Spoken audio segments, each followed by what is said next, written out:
Dia muda terus, Bu. Oh iya, awet muda ya Bu ya? Iya. Cantik dan awet muda.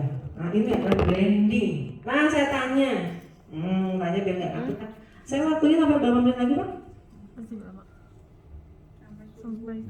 Oh sudah habis, satu lagi. Itu terakhir kok Pak branding ya. Saya punya tanya dulu aja. Ada sini yang mau mengemukakan kira-kira branding, personal branding seperti apa yang ingin Bapak Ibu tampilkan? Personal branding, kesan pada orang ingin seperti apa? Cantik, Cantik, anggun, mempesona. saya dong Iklan banget ya, iklan. Enggak, Bu. Di mana-mana ada hari. Cantik, anggun, mempesona. Wah itu mah hebat banget ya. Iya. Nah ini jadi personal branding sangat diperlukan dalam prosesi apapun. Personal branding sangat mempengaruhi citra perusahaan, citra produk. Ingat ya, citra produk yang Anda jual itu tergantung juga pada personal branding Anda. Ya. Kalau personal branding Anda seperti Bob Sadino, no, karena produk kecantikan. Ya. Jadi Anda harus punya branding apa yang ingin Anda susun supaya Anda matching nih atau ngeblend sama produk universe yang Anda jual. Pencitraan yang salah bisa menjadi bumerang dan sulit karena personal branding itu bukan membohongi pabrik, kejujuran yang branding plus gitu. Jadi ketika salah ya udah susah bisa, tapi itu prinsip public relation akan susah untuk meningkatkan kembali. Personal branding bukan berarti harus berbohong. Kepribadian yang positif adalah aset dalam personal branding. Personal branding dapat dipresentasikan melalui media online atau media offline langsung. Sekarang online banyak ya. Personal branding ada online, hati-hati. Ya. Ketika Anda salah, itu jejak digital akan berbicara. Bapak Ibu punya IG, Ya. Instagram, Bapak Ibu punya apa lagi? Facebook, Bapak Ibu punya TikTok, ya. Ibu gaul. Nah, hati-hati dalam memakai media sosial dalam branding Anda. Atau Anda tidak terasa bahwa itu adalah branding Anda yang sedang berjalan. Ya, itu adalah personal branding yang sangat kuat kaitannya dengan produk yang Anda jual. Kalau Anda ingin bisnis Anda sukses, harus beriringan. Branding apa yang sedang digalakkan oleh Universe, ikuti dengan personal branding apa. Ya, itu yang sangat perlu diperhatikan. Nah, ini yang terakhir adalah harus mencintai pekerjaan Anda. Wah, cinta Tidak banget. ada yang memaksa. Tidak ada yang memaksa Anda menjadi pebisnis dengan bermitra dengan Universe. Tidak ada. Tapi itu adalah kemauan Anda sendiri dan harus dimajukan oleh diri sendiri dengan tadi strategi-strategi yang sudah Harus mencintai pekerjaan. Baik, Yang terakhir. tidak banyak yang perlu saya sampaikan. Sudah dari tahun 2011 kita punya satu moto, yaitu be the best with Ari Yanti. Jadi bisnis Anda silahkan membuat moto yang mudah diingat orang dengan arti yang positif tentu saja, dengan arti yang orang lain akan menjadi follower Anda. Terima kasih. Itu yang bisa saya sampaikan karena waktunya juga terus berjalan dengan dikurangi 30 menit tidak masalah karena memang tadi terlambat. Dan ingat, time is money, kata Bapak adalah benar. Wassalamualaikum warahmatullahi wabarakatuh. Waalaikumsalam warahmatullahi wabarakatuh. Berikan aplaus yang luar biasa buat Ibu Itri, luar biasa. Luar biasa. Iya, Singkat padat tepat. itu namanya ilmu, mahal itu ilmu. Kalau kuliah 4 tahun gitu, dapatkan ilmunya manajemen bisnis seperti Bu Itri itu 4 tahun. Ya, baik. Sebelum lanjut ke materi berikutnya, saya pikir lebih bagus di luar ada coffee break. Silakan ambil dulu, bawa aja masuk ke dalam. Jadi menghemat waktu, betul ya? Saya kasih waktu 5 menit untuk kembali ke tempat ini. Ya, dari tahun 99 sampai 2024. Ya, 2004 pemilu betul. Saya salah satu capres ya Bu. Pak. Ya, wah kalau saya bacakan ini banyak sekali pengalaman beliau 2007 itu menangani kebetulan ibunya yang kena stroke islamik dan alhamdulillah singkat cerita beliau sudah sembuh ya. Kemudian 7 tahun terakhir banyak merawat pasien kasus berat seperti stroke, jantung, lipat, paru-paru, ginjal dan kawan-kawan. Ini termasuk pembunuh nomor 1 di dunia ya. Dan saat pandemi ini beliau banyak merawat cukup banyak pasien ya. Banyak sekali kalau saya ceritakan. Mari bukakan hati, bukakan pikiran semua karena ilmu yang ini bukan ilmu abal-abal. Kesempatan hanya datang sekali. Jangan sampai pernah berkedip mata, menutup telinga, pasang konsentrasi karena ilmu ini mahal. Please welcome Dr. Denny Setiawan. Beri aplaus yang luar biasa.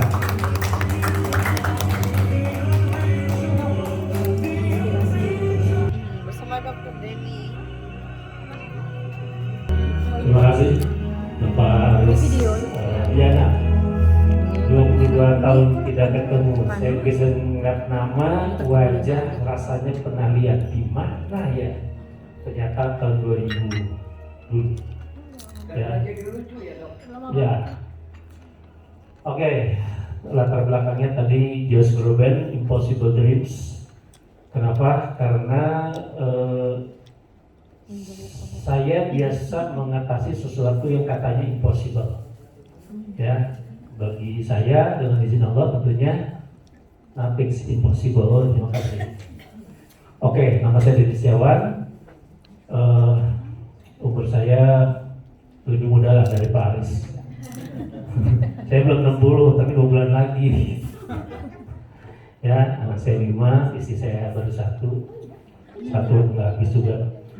Oke, saya diminta untuk menangani atau membawakan masalah tentang merkuri. Saya tadinya paling tidak suka dengan kosmetik. Kenapa? Susah ngeraginnya. Saya nggak pernah pakai. Saya selalu menjaga sesuatu yang saya biasa tangannya itu saya pakai. Kebanyakan produk herbal. Saya memang mendalami herbal itu 5 tahun. Kemudian 2004 ke sini saya praktek sebagai naturopatis. Onkolog kan kanker.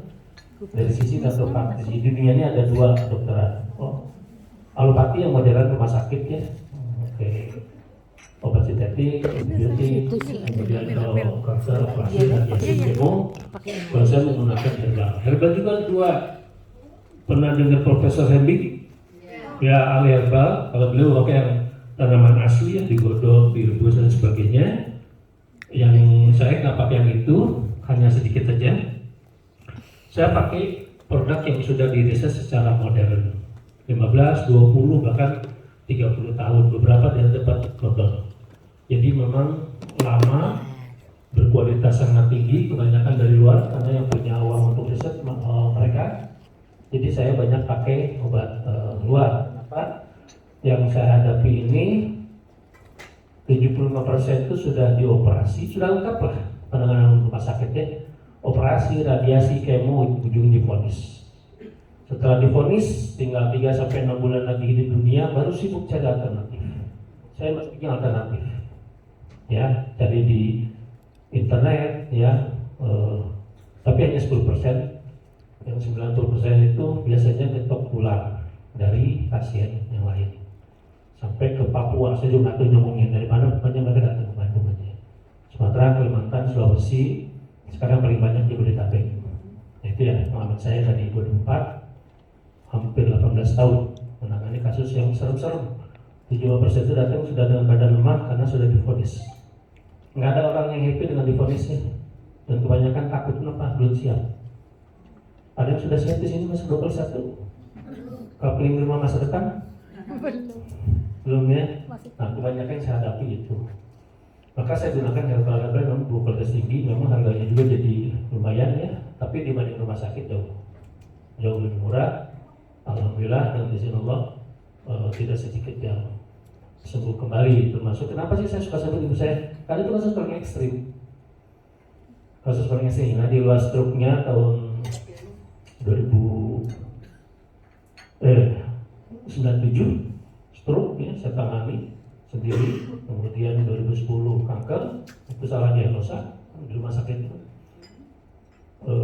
Biasanya radang paru, nggak bisa nafas, gagal nafas, masuk karena butuh ventilator, padahal adanya di ICU. Jadi baik itu masuk ICU, itu sehari obatnya 6 sampai 6,5 juta. Every single day. Setelah 16 hari ternyata salah diagnosa. 100 juta hilang. Saya tarik pulang ke rumah dalam kondisi koma. Saya di rumah adik saya ubah kamar jadi ICU kecil. Saya ambil 4 perawat. Saya gilir 4 sesi 24 jam, semua full herbal. Alhamdulillah siuman kembali dalam kondisi koma ya. Dan semua angka di ICU itu di layar itu sudah di bawah. Secara teori selesai. Saya tidak menyalahkan tim dokter yang memvonis, hanya gini kalimatnya, hebat ibu ini kalau bisa bertahan lebih dari 14 hari. Itu vonisnya. Dia mengatakan ini, nggak tahu di belakang ada kakak saya. Kakak saya yang paling kuat pun laki-laki keluar dari ruangan sambil nangis di telepon saya. Dan kamu ke rumah sakit. Gitu ya. Jadi saya tarik pulang dalam kondisi koma. Saya rawat ya. Semua tim dokter sudah menyerah, makanya keluar vonis cepat yang saya dengar. Keluarga juga sudah nyerah, nangis semua. Satu-satunya yang ngotot saya. Saya lihat masih ada harapan karena masih nafas. Saya ingat seperti penalti. Penalti itu kan 99% masuk ya. Tapi yang 1% bisa mengalahkan 99 kan? Iya. Nah, saya berharap dari situ. Saya minta sama Allah, ya Allah izinkan hamba untuk merawat, menyembuhkan. Kalau waktu umur saya belum punya ini. Kenapa saya kemudian mendalami selama kurang lebih 5 tahun? Karena saya penasaran, marah tepatnya waktu itu, kenapa dokter onkolog tidak mampu mengatasi itu. Dari situ saya ambil, saya meriset lama dari banyak profesor dokter dari banyak negara. 5 tahun saya baru paham kenapa kanker tidak bisa ditangani dengan konsep medis modern, karena jauh panggang dari api. Kalau saya ngomong ini bisa sejam sendiri tentang pengalaman aja ya. Jadi kenapa saya mau menjelaskan ini? Karena kosmetik ini berkaitan dengan kanker ujung-ujungnya ya, dan banyak orang nggak paham apakah kemudian hanya kanker wajah. Nah ternyata tidak. Kita lihat ya, merkuri adalah raksa atau hidrandium, di mana unsur kimianya adalah Hg, dan dalam suhu kamar dia cair satu-satunya ya. Dia logam berat, ada krom juga, kadmium, ada timbal atau timah hitam. Tapi yang kita bicarakannya paling banyak adalah merkuri ya, atau raksa atau hidrandium, makanya rumusnya Hg. Kita lihat nomor 880 sebenarnya Hg ya, logam berat dan bersifat toksik ya, dan dia tidak mudah terurai. Nah, saya banyak mengambil dari beberapa sumber sehingga mungkin nanti akan banyak paparan-paparan sekira mirip ya. Kenapa? Karena untuk memperkuat dari beberapa sumber penelitian ternyata data hasilnya itu mirip sekali ya. Nah, kita lihat kehidupan keseharian ya. Untuk tensimeter yang zaman dulu yang pakai stetoskop ya, dipompa. Kalau sekarang kan ada yang digital ya. Tapi sebetulnya yang manual ini jauh lebih akurat. Karena kalau yang pakai baterai, begitu baterainya lemah, dan kita nggak tahu kapan lemahnya, angkanya ngaco. Dia nggak ngasih tahu kapan lemah. Tahu-tahu angkanya ngaco. Jadi saya cenderung suka pakai yang manual. Ya. Termometer yang dulu juga pakai itu, tapi kalau jatuh pecah ya. Nah kalau sekarang yang digital saya pakai, karena relatif LCD-nya sedikit kan baterainya, jadi dia lama sekali baru lowbat, makanya akurasinya bisa terpenuhi. Kosmetik ya yang akan kita bicarakan kebanyakan di skincare juga menggunakan raksa ya merkuri. Juga pengolahan emas ya, untuk mengolah memisahkan emas dari butiran batu-batuan ke murni itu menggunakan perak. Nah, bahaya-bahayanya ini nanti akan banyak ditemukan pada hasil penelitian yang lain yang saya masukkan juga ya, untuk memperkuat data, memperlambat pertumbuhan janin, keguguran bahkan, kemudian flek di wajah atau kena sinkel ya, kemudian kulit jadi nggak bagus, gagal ginjal, keracunan ya, saraf jadi tremor tahu? Kayak Muhammad Ali tuh, ya Parkinson, nah itu tremor. Ya, tidak terkendali, insomnia, susah tidur, penglihatan. Nah, pertanyaannya kenapa kok sampai kemana ya? Oh, sorry. Nah, kenapa bisa sampai kemana-mana? Nanti di sesi akhir ada bagaimana dia bekerja, ya, menghancurkan kulit yang menjelaskan ini semua. Jadi orang tahunya bahaya dia adalah ke wajah saja karena dipakai skincare, ya kan? Ternyata dia itu karena sangat kecilnya, pada saat kemudian dipakai dia langsung menyerap ke bawah. Di bawah kulit ada pembuluh kapiler masuk, langsung menyebar ke seluruh tubuh. Nah, yang terkena adalah organ-organ ekskresi atau pembuangan. Seperti kotoran kan ngumpulnya disarnya di ginjal kena.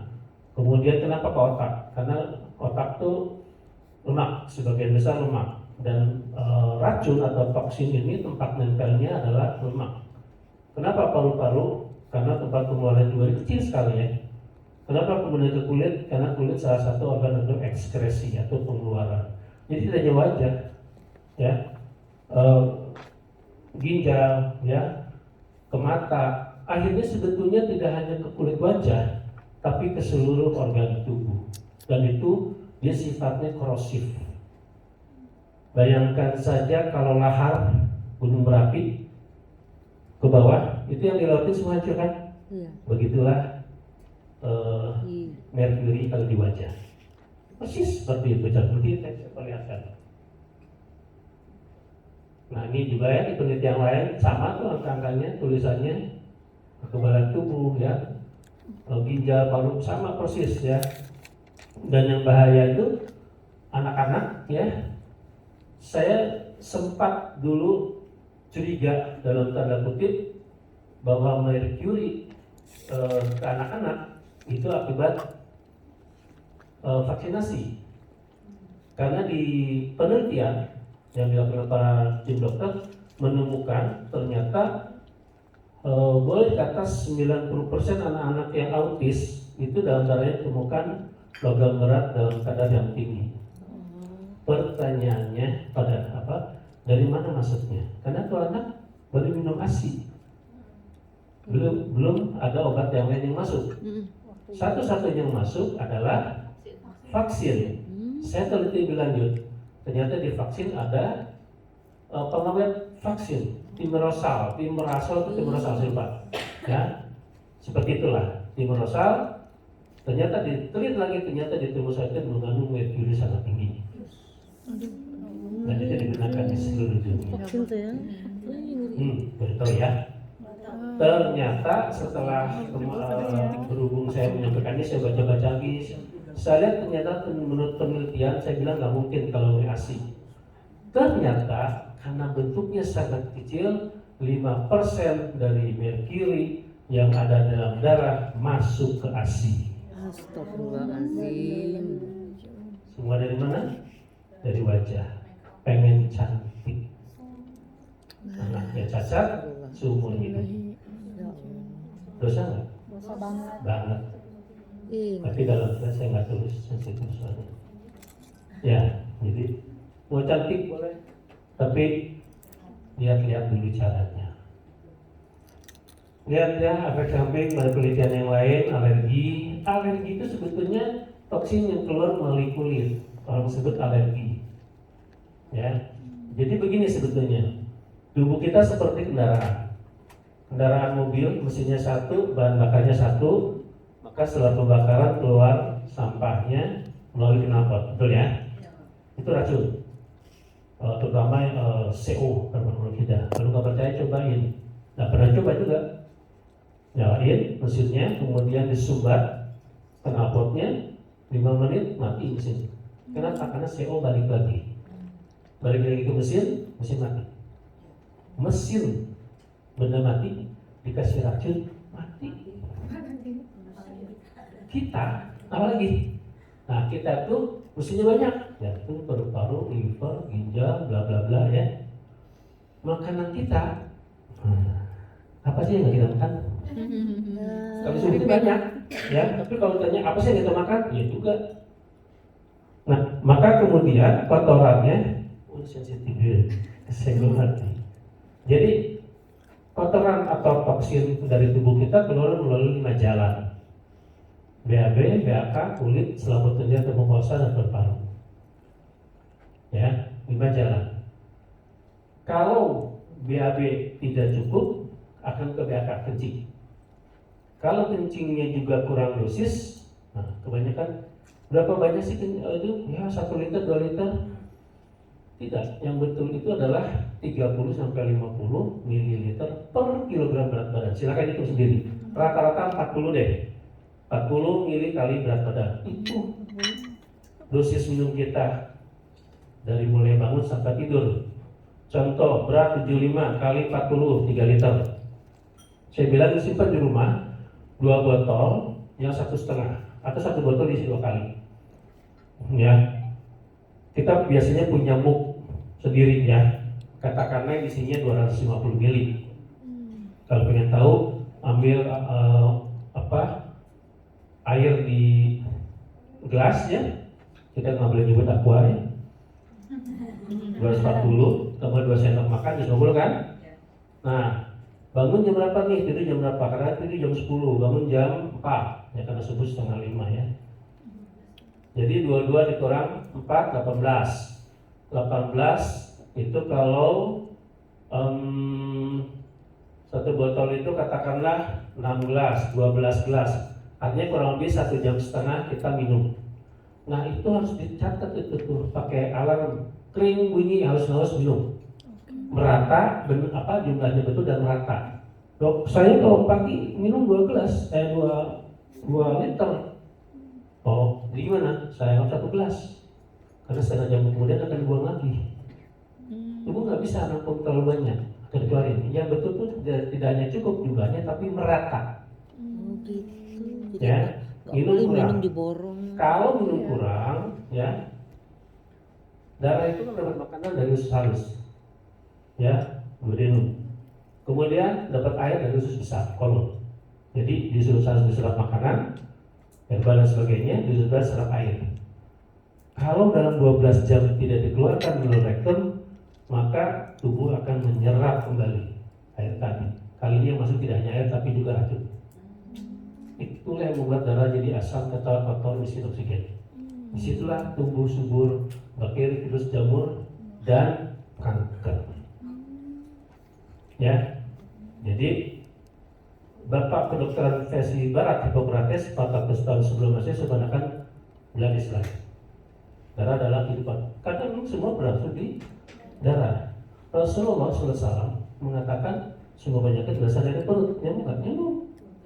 Ya, karena makanan dari usus halus, air dari usus besar. Tergantung darah itu kualitas atau kebersihan ususnya. Dari sisi fisik, dari sisi batin, katakanlah makanannya sehat, tapi dapat korupsi, haram ya. Jadilah dalam haram beredar dalam tubuh manusia. Kecenderungan dia berbuat jahat lebih besar daripada berbuat baik. Dan darah yang haram tempatnya di mana? Di neraka. Jadi hati-hati yang kita makan minum, pastikan halal, ke badannya sehat, ke jiwanya juga sehat. Nah ya, lihat ya, ke wajah itu cuma salah satu itu sebetulnya. Kalau saya ketemu pasien, dia bicara, saya perhatikan wajahnya. Jadi wajah itu toksin kan keluar ke kulit, dan kulit yang pori-porinya besar wajah.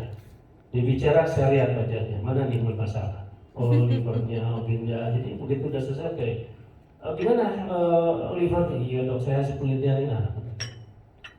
Atau kalau nggak ada, kita cek deh, ya. Jadi dari data web akan kelihatan, dari anamnesis penjelasan pasien akan ketahuan. Dari yang kedua data tadi baru kita bisa simpulkan diagnosanya apa. Kalau dia sudah dapat, baru kita bisa tentukan herbal apa yang pas buat dia. Ya, jadi saya ini ibaratnya kopi.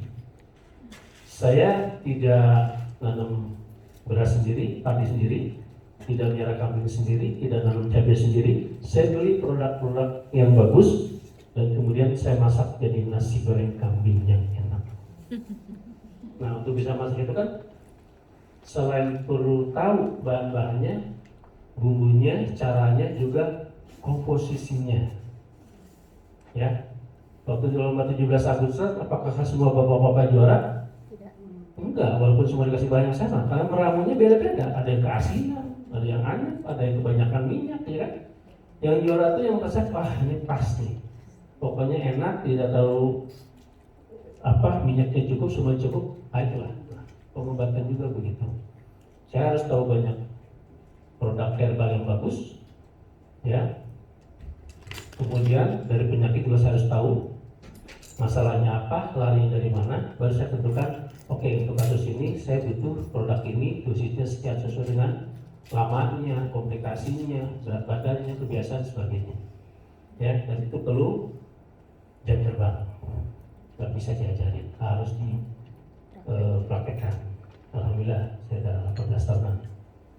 Nah seperti itu ya. Termasuk ini ciri-ciri ini ya sudah mulai muncul. Ya, ini baru permukaan. Ibab ini seperti iceberg ya.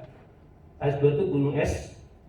Gunung es di laut itu kan muncul segitu. Di bawahnya itu jauh lebih besar. Titanic itu tenggelamnya bukan oleh yang muncul, tapi yang di bawah. Kelihatan di atas masih samping, di bawahnya udah ke tengah, udah menyobek lambung kapal. Begitu jalan cepat kan, disobek sepanjang itu, air langsung masuk.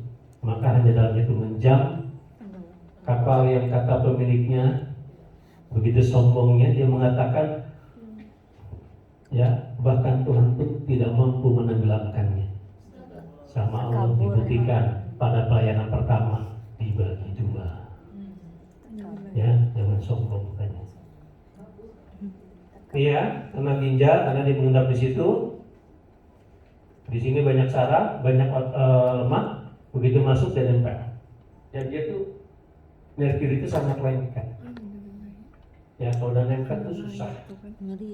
Ya, jadi hati-hatilah. Kita lihat ya. Kita lihat nih.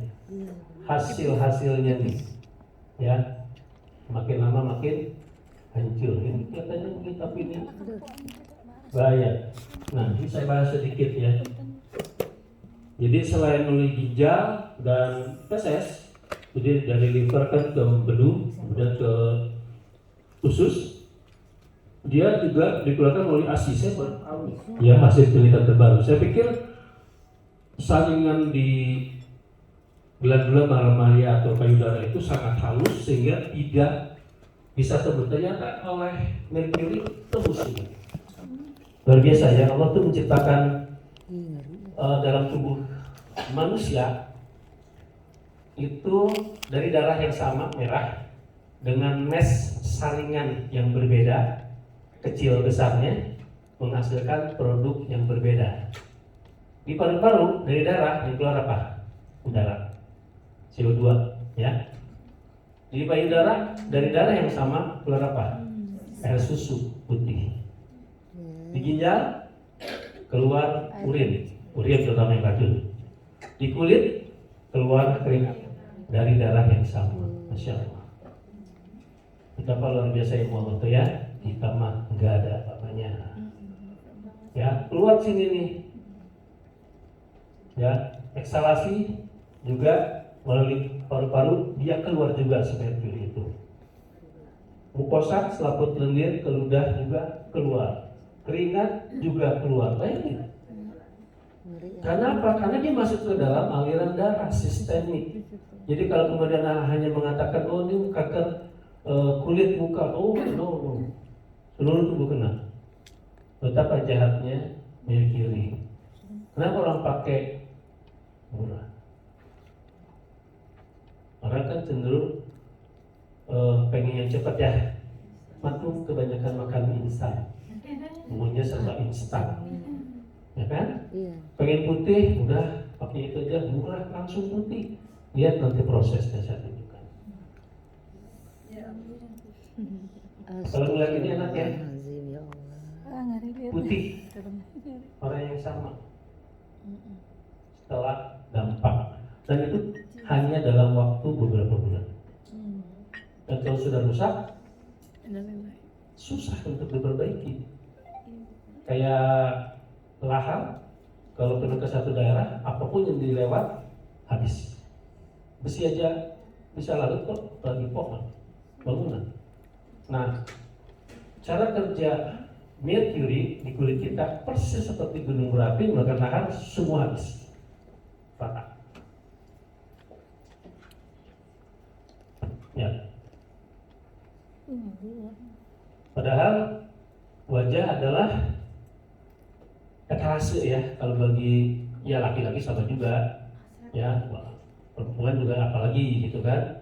Saya pernah menangani kasus psoriasis, salah satu penyakit kulit itu muncul jedulan-jedulan ya, pink, basah, gatal dari leher sampai kaki, 13 tahun. Ya, saya ketemu waktu saya praktek di Jakarta tahun ini. Orang Bali, kuliah hukum di Bandung, kos di Sekeloa, depannya masjid. Tiap subuh dengar kuliah subuh karena mau nggak mau kedengeran. Maka dia dalam mengaku pura, kalau ngomong hadis lebih paham daripada bahasa ngomong ke pura ya. Seperti itu. Dia datang ke praktek saya, kemudian dia tanya, "Dok, ini bisa sembuh nggak?" "Insya Allah bisa sembuh." Enaknya dengerin, saya ketawa. Kenapa saya bilang? Saya tinggal 11 tahun ngomong Sunda karena dia lama di Bandung. Ini ngerti Sunda nggak? Atau ada orang luar? Ngerti ya? Orang luar. Ya, jadi mungkin ada dari Jawa gitu? Enggak ya? Ada. Jadi saya bilang terserah mengatakan, saya bilang ada menurut kepercayaan saya, menurut keyakinan saya, agama saya ada. Surat ayat Sabarah, orang Hindu. Saking seringnya dengan kuliah subuh ya, cuma belum diislamin aja. Saya bilang surat 26 ayat 80, ayat dari itu wahai Yasmin. Apabila aku sakit, maka dia yang menyembuhkan Allah. Itu undang-undang dasar. Undang-undangnya, penjelasannya di banyak hadis, tapi saya pakai hadis Muslim.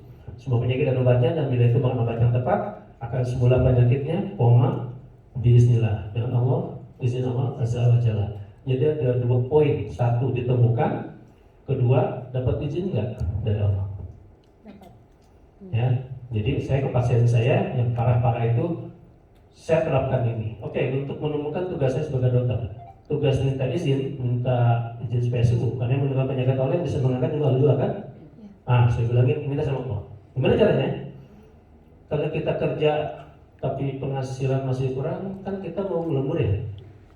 Betul nggak? Orang tidur kita ngelembur. Kenapa? Karena bakat itu betul. Betul nggak? Nah, sekarang Anda lembur juga. Apa tuh namanya? 3 sebenarnya. 1 tahajud. Di 3 malam mau menang. Siapa yang mau minta ampun aku kasih, siapa yang mau berdoa aku kabulkan, siapa yang aku minta ampun tahajud. Yang kedua, doa. Kenapa? Karena dengan metode apapun kanker membutuhkan biaya yang tidak sedikit. Kebanyakan sudah bisa di rumah sakit sudah banyak. Kenapa? Karena jauh panggang dari apa? Konsepnya. Dan itu terbukti. Ya. Sebagai dokter saya paham. Yang ketiga, apa tuh? Sedekah. Sedekah itu obat segala obat. Ya. Saya pernah average kalau yang parah itu rata-rata parah memang average 6 bulan. Tapi ada yang 4 bulan. Ada yang sudah complicated, sudah kemana-mana. Ya. Saya juga begitu ngeliat labnya, saya bingung mulai dari mana yang saya bilangin. Udah hampir kena semua organ, tapi bismillah saya mulai selalu dari darah, pencernaan dan sebagainya. Dia datangin panti asuhan, diminta doa dari anak yatim Bebatu. 4 bulan sembuh total. Saya bilang bukan saya yang sembuhin, Allah. Dengan wasilah doa dari anak yatim. Anak yatim itu nggak ada hijabnya. Ya, lakukan saja itu saja. Ada yang sebulan pernah, ya, pista di kedua ginjal. Secara teori kalau dioperasi langsung gagal ginjal. Anak SMP. Sekarang dia sudah lulus kuliah. 1 bulan sembuh. Saya nangis melihat hasilnya. Saya bilang ini Allah betul-betul menunjukkan kuasanya. Tapi memang saya lihat kedua orang tuanya soleh pisan dan sabar pisan. Dan dia mengatakan, Dok, ini kalau lebih dari sebulan sudah nggak tahu mau cari uang dari mana. Saya jadi ingat Al-Baqarah 28. Allah tidak akan memberikan cobaan di luar batas kemampuan. Tapi memang soleh juga, soleh dulu lah. Ya, kalau sholatnya aja Senin Kamis ya, saya sudah sakit berdoa, saya sudah kena ujian saya bilang ujian itu untuk orang soleh, bilang nongke kalian ujian, pasak kocok saya tuh. Enak aja mau ujian saya bilang. Bentuknya sama musibah, bisa benar-benar tergantung kitanya. Ya, kita kalau ke orang lain harus berhusnuzon, bersangka baik. Tapi diri sendiri harus bersuuzon. Jangan ibadah saya nggak diterima. Jadi harus terus berusaha sebaik mungkin diulang. Jangan bosan aja. Karena yang Allah lihat itu prosesnya, bukan hasilnya. Nah, lihat ya, kena semua pertumbuhannya. Ini kalau udah jadi banyak yang nggak bisa, ya, atau keguguran. Kenapa? Karena dia merusak hormon progesteron. Progesteron itu hormon yang menjaga kehamilan. Ibaratnya jaring lah. Kita nyimpan telur di jaring. Kalau jaringnya rapuh kan jatuh semua. Ya, jadi saya ketemu orang yang sampai 3 atau 4 kali keguguran terus. Sepupu saya sendiri sekarang belum meninggal. Dulu saya belum paham karena belum mendalami kanker dari sisi naturopati. Setelah saya paham baru kenapa dia sampai keguguran terus-terusan. Hanya karena tidak BAB setiap hari. Konyol ya. Jadi hormon itu juga enzim, bahan bakunya darah. Kalau darahnya jelek. Ibu pintar bikin kue, bikin roti. Semua bahan bagus, telurnya atau tepungnya apa? Jadi roti, jadi begitu dimakan sama bapak langsung dilapihkan dulu. Hapuki roti teh, karena ada tepung yang apa? Ya kalau bagus, semua bahan harus bagus. Nah, semua bahan utamanya di darah. Darah dapat makanan dari usus halus, dapat air dari usus besar. Pertanyaannya, ususnya bersih atau enggak? Kita dulu diajarkan 4 sehat 5 sempurna kan? Selalu sebelum masuk. Padahal yang membuat orang sakit adalah racun yang tidak terbuang. Jadi harus dibuang racunnya. Karena itu yang merusak, itu yang buat sakit. Itu tidak dipahami. Bahkan pengendara modern cenderung menganggap vaksin itu mitos. Saya pun begitu sebelum saya mendalami naturopati. Berkembang pesat sekarang di Swiss.